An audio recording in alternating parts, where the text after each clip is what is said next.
2020ರಲ್ಲಿ ಕೇಂದ್ರ ಸರ್ಕಾರ ಜಾರಿಗೆ ತಂದ FPOನ ಅಧೀನದಲ್ಲಿ ಕೇರಳ ಇಲಾಖೆಯ ನೇತೃತ್ವದಲ್ಲಿ ಕೃಷಿಕರಿಗೆ ಆದಾಯವನ್ನು ಹೆಚ್ಚಿಸುವ ಉದ್ದೇಶದಿಂದ ಮಂಜೇಶ್ವರ ಬ್ಲಾಕ್ ಪಂಚಾಯತ್ ವ್ಯಾಪ್ತಿಯಲ್ಲಿರುವ 7 ಪಂಚಾಯತ್ಗಳಿಂದ 750 ಕೃಷಿಕರನ್ನು ಸದಸ್ಯರನ್ನಾಗಿಸಿ ಗ್ರಾಹಕರಿಗೆ ಶುದ್ಧ ಮತ್ತು ಪೂರಕ ಆಹಾರ ಉತ್ಪನ್ನಗಳನ್ನು ನೀಡುವ ಉದ್ದೇಶದೊಂದಿಗೆ ಎಲ್ಲಾ ರೀತಿಯ ರೋಗಗಳಿಗೂ ರಾಮಬಾಣವಾಗಿರುವ ನಾರುಗಳು, ಪ್ರೋಟೀನ್, ಕ್ಯಾಲ್ಸಿಯಂ, ಫಾಸ್ಫರಸ್, ಕಬ್ಬಿಣದ ಅಂಶ, ಧಾತುಗಳು ಸೇರಿದಂತೆ ಸಿರಿಧಾನ್ಯಗಳ ಉತ್ಪನ್ನಗಳನ್ನೊಳಗೊಂಡ ಕೃಷಿ ಅಭಿವೃದ್ಧಿ ಕೃಷಿ ಕ್ಷೇಮ ಇಲಾಖೆ ಮಂಜೇಶ್ವರ ಫೆಡ್ ಫಾರ್ಮರ್ ಪ್ರೊಡ್ಯೂಸರ್ ಕಂಪನಿಗೆ ಅನುಮತಿಸಲಾದ ಕೇರಳ ಗ್ರೋ ಸೂಪರ್ ಮಾರ್ಕೆಟ್ ಮಂಜೇಶ್ವರದ ರಾಗಂ ಜಂಕ್ಷನ್ ರಾಷ್ಟ್ರೀಯ ಹೆದ್ದಾರಿಯ ಸರ್ವಿಸ್ ರಸ್ತೆ ಬದಿಯಲ್ಲಿ ಶನಿವಾರದಂದು ಬೆಳಗ್ಗೆ ಮಂಜೇಶ್ವರದ ಶಾಸಕ AKM ಅಶ್ರಫ್ ಲೋಕಾರ್ಪಣೆಗೊಳಿಸಿದರು. ಮಂಜೇಶ್ವರ ಬ್ಲಾಕ್ ಪಂಚಾಯತ್ ಉಪಾಧ್ಯಕ್ಷ ಅನೀಫ್ PK ಅಧ್ಯಕ್ಷತೆ ವಹಿಸಿದರು. ಮೌಲ್ಯವರ್ಧಿತ ಉತ್ಪನ್ನಗಳನ್ನು ಮಾರುಕಟ್ಟೆಗೆ ತರುವುದು, ಗ್ರಾಹಕರಿಗೆ ಗುಣಮಟ್ಟದ ಉತ್ಪನ್ನಗಳನ್ನು ಒದಗಿಸುವುದು ಮತ್ತು ಈ ಲಾಭದ ಮೂಲಕ ರೈತರ ಆದಾಯವನ್ನು ದ್ವಿಗುಣಗೊಳಿಸುವುದು ಈ ಉಪಕ್ರಮದ ಮುಖ್ಯ ಉದ್ದೇಶವಾಗಿದೆ.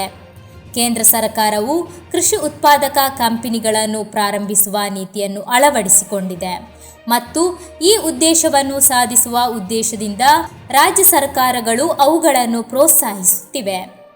ವಿಷಮುಕ್ತ ಕೃಷಿಗೆ ಉತ್ತೇಜನ ನೀಡುವ ಮೂಲಕ ಕಳೆದು ಹೋಗಿರುವ ನಮ್ಮ ಕೃಷಿ ಸಂಸ್ಕೃತಿ ಮತ್ತು ಸಮೃದ್ಧಿಯನ್ನು ಮರಳಿ ತರುವ ಉದ್ದೇಶದಿಂದ ಕೇರಳ ಗ್ರೋ ಸೂಪರ್ ಮಾರ್ಕೆಟ್ ಕಾರ್ಯಾಚರಿಸಲಿದೆ. ಸಂಕ್ಷಿಪ್ತವಾಗಿ ಹೇಳುವುದಾದರೆ, ರೈತರು ಬೆಳೆದ ಉತ್ಪನ್ನಗಳಿಂದ ಬೆಲೆ ಬಾಳುವ ಉತ್ಪನ್ನಗಳನ್ನು ತಯಾರಿಸಿ ದೇಶ ವಿದೇಶಗಳಲ್ಲಿ ಮಾರುಕಟ್ಟೆಯನ್ನು ಕಂಡುಕೊಂಡು ಈ ಸಂಘದ ರೈತರಿಗೆ ಲಾಭವನ್ನು ನೀಡುವುದು ಈ ಕಂಪನಿಯ ಉದ್ದೇಶವಾಗಿದೆ. ಈ ಉದ್ದೇಶಕ್ಕಾಗಿ ಈ ಕಂಪನಿಯ ಮೊದಲ ಉಪಕ್ರಮವಾಗಿ ನಮ್ಮ ದೇಶದಲ್ಲಿ ಸುಲಭವಾಗಿ ಲಭ್ಯವಿರುವ ಸಂಪೂರ್ಣ ಸಾವಯವ ಹಲಸಿನ ಹಣ್ಣಿನಿಂದ ತಯಾರಿಸಿದ ವಿವಿಧ ಮತ್ತು ಮೌಲ್ಯವರ್ಧಿತ ಉತ್ಪನ್ನಗಳ ಮೂಲಕ ಉತ್ಪಾದನಾ ಘಟಕವನ್ನು ಮಂಜೇಶ್ವರ ಮಂಡಲದಲ್ಲಿ ಪ್ರಾರಂಭಿಸಲು ನಿರ್ಧರಿಸಲಾಗಿದೆ. ಈ ಕಂಪನಿಯು ಯಾವುದೇ ರೀತಿಯ ಹಲಸಿನ ಹಣ್ಣನ್ನು ತನ್ನ ಕಚ್ಚಾ ವಸ್ತುವಾಗಿ ಉತ್ತಮ ಬೆಲೆಗೆ ಈ ಕಂಪನಿ ಖರೀದಿಸುತ್ತದೆ. ಕೇರಳ ಗ್ರೋ ಸೂಪರ್ ಮಾರ್ಕೆಟ್ ಲೋಕಾರ್ಪಣೆಗೆ ಇದ್ದ ಮಂಜೇಶ್ವರ ಶಾಸಕ AKM ಅಶ್ರಫ್ ರವರು ಮಾತನಾಡಿ, ಬಹಳ ಸಂತೋಷದ ಕ್ಷಣದ ಕಾರ್ಯಕ್ರಮವೊಂದರಲ್ಲಿ ನಾನು ಹಾಗೂ ಪಂಚಾಯತ್ ಅಧ್ಯಕ್ಷರುಗಳು ಸೇರಿದ ಹಲವು ಗಣ್ಯ ವ್ಯಕ್ತಿಗಳು ಪಾಲ್ಗೊಂಡಿದ್ದೇವೆ. ದಿನದಿನಕ್ಕೆ ರೋಗಗಳು ಹೆಚ್ಚಾಗುತ್ತಿರುವ ನಮ್ಮ ನಾಡಿನಲ್ಲಿ ಕೇರಳ ಕೃಷಿ ಇಲಾಖೆಯ ಸಹಕಾರದೊಂದಿಗೆ ರೋಗ ನಿರೋಧಕ ಶಕ್ತಿಯನ್ನೊಳಗೊಂಡ ನಾರುಗಳನ್ನೊಳಗೊಂಡ ಆಹಾರ ವಸ್ತುಗಳ ಮಾರಾಟ ಕೇಂದ್ರ ಆರಂಭಗೊಂಡಿದೆ. ಈ ಕಂಪನಿ ಇನ್ನಷ್ಟು ಎತ್ತರಕ್ಕೆ ಬೆಳೆದು ನಾಡಿನ ಜನತೆಗೆ ಒಂದು ವರದಾನವಾಗಲಿ ಎಂದು ಹೇಳಿ സമാരംഭಕ್ಕೆ ശുഭ ಹಾರೈಸಿದರು. പ്രിയപ്പെട്ടവരെ, വളരെ സന്തോഷത്തിൻ്റെ ഒരു ചടങ്ങിലാണ് ഞാനും ഗ്രാമപഞ്ചായത്ത് പ്രസിഡന്റ്, ബ്ലോക്ക് പഞ്ചായത്തിൻ്റെ വൈസ് ഗ്രാമപഞ്ചായത്തിൻ്റെയും സാരഥികൾ, ഈ നാട്ടിലെ നല്ലവരായ പൗരപ്രമുഖർ, അഗ്രികൾച്ചർ ഡിപ്പാർട്ട്മെൻറ്റിലെ പ്രിയപ്പെട്ട ഉദ്യോഗസ്ഥരടക്കമുള്ള ആളുകൾ പങ്കെടുത്ത ഒരു ഉദ്ഘാടന ചടങ്ങിലാണ് സംബന്ധിച്ചിരിക്കുന്നത്. Kerala grow retail outlet Manjeshwaram block പഞ്ചായത്തിൻ്റെ ചരിത്രത്തിൽ ആദ്യത്തെ ഷോറൂമാണ് ഔപചാരിക ഉദ്ഘാടനം നിർവഹിച്ചത്.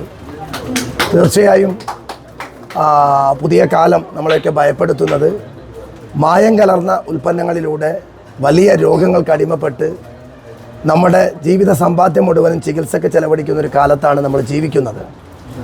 നമ്മൾ സാധാരണ പ്രസംഗിക്കും, പറയും ജൈവ ഉൽപ്പന്നങ്ങളെ ഉൽപ്പാദിപ്പിക്കുകയും അത് പ്രചരിപ്പിക്കുകയും ചെയ്യണമെന്നുള്ളത്. കേരള ഗ്രോ റീറ്റെയിൽ ഔട്ട്ലെറ്റ് ഞാൻ നേരിട്ട് വിസിറ്റ് ചെയ്തു ഉദ്ഘാടനത്തിന് ശേഷം. വളരെ നമ്മുടെയൊക്കെ ആരോഗ്യത്തിന് രോഗമില്ലാതെ രോഗരഹിതമായി ജീവിക്കുവാൻ ഈ ഉൽപ്പന്നങ്ങൾ വലിയ രീതിയിൽ നമുക്കതൊരു മെസ്സേജായി തലമുറ കൈമാറിക്കൊണ്ട് കൊണ്ടുപോകേണ്ടതുണ്ട്.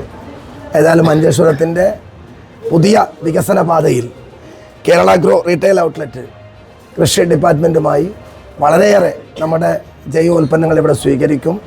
അതിൻ്റെ മികച്ച വിനിമയമാണ് ഇവിടെ നടക്കുന്നത്. ഈ ഔട്ട്ലെറ്റിനെ സമർപ്പിക്കുന്ന സമയത്തുള്ള സന്തോഷമുണ്ട്. മഞ്ചേശ്വരത്തെ എന്ത് തുടങ്ങിയാലും നെഞ്ചോട് ചേർത്ത് വെച്ച് അത് സ്വീകരിച്ച് വിജയിപ്പിച്ച പാരമ്പര്യമുള്ള നാട്ടുകാരാണ് എൻ്റെ പ്രിയപ്പെട്ട മഞ്ചേശ്വരക്കാർ. ഇതിനെയും ഇരുകൈ നീട്ടി സ്വീകരിക്കും. ഇതിനെയും നന്നായി നമുക്ക് രോഗരഹിത സൊസൈറ്റിയെക്കുറിച്ചാണ് സ്വപ്നം കാണുന്നത്. ആ ഘട്ടത്തിലാണ് കേരള ഗ്രോ റീറ്റെയിൽ ഔട്ട്ലെറ്റിൻ്റെ ഒരു ഷോറൂമിൻ്റെ സമർപ്പണം മഞ്ചേശ്വരത്ത് നടന്നത്. അത്യുജ്വലമായി വിജയിക്കട്ടെ. ഇതിൻ്റെ അണിയറ പ്രവർത്തനങ്ങൾക്ക് നേതൃത്വം കൊടുത്ത ഓരോരുത്തരെയും സൊസൈറ്റി അഗ്രികൾച്ചർ ഡിപ്പാർട്ട്മെൻറ്റ് മറ്റ് ഉദ്യോഗസ്ഥർ എല്ലാവരെയും ഹൃദയത്തോട് ചേർത്ത് നിർത്തി അവർ അഭിനന്ദിക്കുന്നു.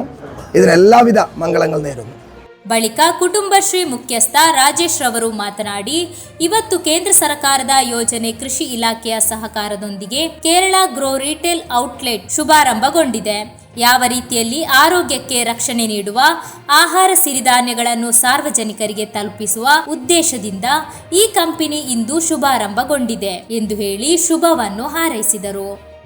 ഭക്ഷ്യ ധാന്യങ്ങളുടെ ഗുണമേന്മയെപ്പറ്റി ജനങ്ങളെ ബോധവൽക്കരിക്കുകയും ആ ഭക്ഷ്യധാന്യങ്ങൾ എത്രമാത്രമാണ് ആരോഗ്യത്തെ സംരക്ഷിക്കുന്നു, പരിപോഷിക്കുന്ന രീതിയിൽ ജനങ്ങളുടെ എത്തിക്കും, അതിന് അവർക്ക് ആവശ്യമായുള്ള പ്രോഡക്റ്റുകൾ അവരിലേക്ക് എത്തിക്കുന്ന രീതിയിൽ വിവിധ തരത്തിലുള്ള വിവിധ സംസ്ഥാനങ്ങളിൽ നിന്നുള്ള വിവിധ ജില്ലകളിൽ നിന്നുള്ള മില്ലറ്റുകൾ കളക്ട് ചെയ്തുകൊണ്ട് മഞ്ചേശ്വരത്ത് നമ്മൾ ഒരു ഫാർമേഴ്സ് പ്രൊഡ്യൂസ് ഓർഗനൈസേഷൻ്റെ രീതിയിലുള്ള ഒരു മില്ലറ്റ് ഷോപ്പ് ഓപ്പൺ ചെയ്തിരിക്കുകയാണ്.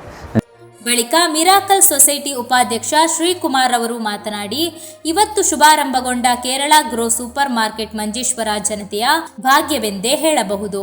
ದಿನದಿಂದ ದಿನಕ್ಕೆ ಹೆಚ್ಚಾಗುತ್ತಿರುವ ರೋಗಗಳಿಗೆ ಮುಕ್ತಿಯನ್ನು ಕಾಣುವ ಉದ್ದೇಶದಿಂದ ಈ ಕಂಪನಿಯನ್ನು ಆರಂಭಿಸಲಾಗಿದೆ. ರೋಗಮುಕ್ತ ಪಂಚಾಯತನ್ನು ನಿರ್ಮಿಸಲು ಇದೊಂದು ನಮ್ಮ ಮೊದಲ ಹೆಜ್ಜೆಯಾಗಿದೆ ಎಂದು ಹೇಳಿ ಶುಭವನ್ನು ಹಾರೈಸಿದರು. ഒരു ലാഭച്ചോട് മാത്രം കണ്ടുകൊണ്ടല്ല ഈ പ്രസ്ഥാനം ഉണ്ടാക്കിയിരിക്കുന്നത്. ജനങ്ങളിലേക്ക് വിഷമില്ലാത്ത നല്ല വസ്തുക്കൾ ജനങ്ങളിലേക്ക് എത്തിക്കുക എന്ന ഒറ്റ ലക്ഷ്യത്തിന് മാത്രമാണ് ഞങ്ങൾ ഈ പ്രസ്ഥാനം തുടങ്ങിയിരിക്കുന്നത്. ഇതിൻ്റെ പ്രവർത്തനത്തിൽ ഒരുപാട് ആൾക്കാർ പ്രവർത്തിക്കുന്നുണ്ട്. എല്ലാം ലാഭച്ചോട് കൊണ്ട് പ്രവർത്തിക്കുന്നതല്ല, എല്ലാവരും ആത്മാർത്ഥം കൊണ്ടും ഈ നാടിന് വേണ്ടി നന്മ ചെയ്യണം എന്നുള്ള ഒറ്റ ആഗ്രഹം കൊണ്ട്. നിങ്ങൾക്ക് ഓരോ പ്രോഡക്റ്റ് എടുത്ത് നോക്കുമ്പോഴും അറിയാൻ പറ്റും ഈ പ്രോഡക്റ്റിൻ്റെ മേന്മ. നിങ്ങൾക്ക് ഇവിടെ വന്ന് ഈ സൂപ്പർ മാർക്കറ്റ് സന്ദർശിച്ചാൽ നിങ്ങൾക്ക് കൃത്യമായിട്ട് മനസ്സിലാക്കാൻ കഴിയും. ಸಾಮಗ್ರಿಗಳ ಮೊದಲ ಮಾರಾಟವನ್ನು ಶಾಸಕರು ದಯಾನಂದ ಬಂಗೇರವರಿಗೆ ನೀಡಿ ಮೊದಲ ಮಾರಾಟ ನಡೆಸಿದರು. ಮಂಜೇಶ್ವರ ಬ್ಲಾಕ್ನ 7 ಪಂಚಾಯಿತಿಗೆ ಒಳಪಟ್ಟ ಕನಿಷ್ಠ 1 ಹಲಸಿನ ಮರ ಹೊಂದಿರುವ ರೈತರು ಈ ಸಂಘಕ್ಕೆ ಸೇರಬಹುದಾಗಿದೆ. ಕೇರಳ ಗ್ರೋ ಸೂಪರ್ ಮಾರ್ಕೆಟ್ ತನ್ನ ವ್ಯಾಪಾರದಲ್ಲಿ ಗ್ರಾಹಕರ ಆರೋಗ್ಯವನ್ನು ಮುಖ್ಯವಾಗಿ ಪರಿಗಣಿಸಿದ್ದು, ನೈಸರ್ಗಿಕವಾಗಿ ಬೆಳೆಯುವ ಸಿರಿಧಾನ್ಯಗಳನ್ನು ಬಳಸಿಕೊಂಡು ವಿವಿಧ ಆಹಾರ ಉತ್ಪನ್ನಗಳನ್ನು ರುಚಿಕರವಾಗಿ ಮತ್ತು ಆರೋಗ್ಯಕರವಾಗಿ ತಲುಪಿಸಲು ಪ್ರಯತ್ನಿಸಲಿರುವುದಾಗಿ ಸಂಬಂಧಪಟ್ಟವರು ಮಾಹಿತಿ ನೀಡಿದ್ದಾರೆ. ಬಳಿಕ ವೇದಿಕೆಯಲ್ಲಿ ಕಂಪನಿ ಸಲಹೆಗಾರರಾಗಿರುವ ಅನಿಲ್ ಕುಮಾರ್ರಿಗೆ ಶಾಲು ಹಾಕಿ ಸ್ಮರಣಿಕೆ ನೀಡಿ ಗೌರವಿಸಲಾಯಿತು. ಟಿ ರಾಮಚಂದ್ರ ವರದಿ ವಾಚಿಸಿದರು. ಈ ಸಂದರ್ಭ ಸೈನ್ ನಿರ್ದೇಶಕ ಫಾರೂಕ್ ಅಬ್ದುಲ್ ರಹಮಾನ್, ಪ್ರಾಜೆಕ್ಟ್ ನಿರ್ದೇಶಕ ಆನಂದ ಕೆ, ಮೀಂಜಾ ಗ್ರಾಮ ಪಂಚಾಯತ್ ಅಧ್ಯಕ್ಷೆ ಸುಂದರಿ ಆರ್ ಶೆಟ್ಟಿ, ಜನಪ್ರತಿನಿಧಿಗಳಾದ ಹಮೀದ್, ಅಬುಬಾಕರ್ ಸಿದ್ದಿಕ್, ಡೆಪ್ಯೂಟಿ ಪ್ರಾಜೆಕ್ಟ್ ನಿರ್ದೇಶಕಿ ಸುಮಾ ಡಿಎನ್, ಕೃಷಿ ಅಸಿಸ್ಟೆಂಟ್ ನಿರ್ದೇಶಕಿ ಅರ್ಜಿತಾ, ಆರೋಗ್ಯಾಧಿಕಾರಿ ದಿಲೀಪ್ ಸೇರಿದಂತೆ ಹಲವರು ಪಾಲ್ಗೊಂಡರು. ಸುಚಿತಾ ಸ್ವಾಗತಿಸಿ ಅಶ್ರಫ್ ಕುಂಜತ್ತೂರು ವಂದಿಸಿದರು.